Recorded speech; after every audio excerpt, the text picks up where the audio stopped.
Bu gülü sevgiliyə verərsən yoxsa iPhone 16 qarşılığında sevgilindən ayrılarsan? Kim olsa 16-ını seçməz, belə deyim də sənə. Pulun olmayanda mən sənin yanında olmuşam. İndi iPhone-a görə dəyərdi. Məncə dəydi. 16-ını seçim mən. O seçim nələdir uje? Nə deyə bilərəm ki? Siz məni takip edirsiniz? Yox. Xeyr.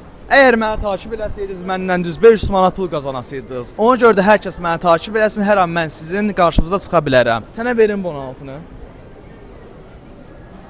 Mənim də dayı bu. Hə, səndədir. Buyur. Sənə də mən bu gülü verirəm. Buyur. Bir dənə hədiyyə verəcəm. Mənimdir bu. Bəli. Çox sağ olun. Buna ehtiyac yox idi, amma yəni çox sağ olun ki, kimin kim olduğunu mənə göstərdiniz. Mən gedə bilərəm. Fikir sizindir. Çox sağ olun. Siz belə neçə il sevgili idiniz? 3 il oldu da, 3 ildir bəlkə də. 3 ildir. Onu yoxlamaq üçün eləmişdim. Artıq əlimdə deyil. Yəni nə deyə bilərəm? Çıxandan sonra məncə məndən danışmayacaq bəlkə də.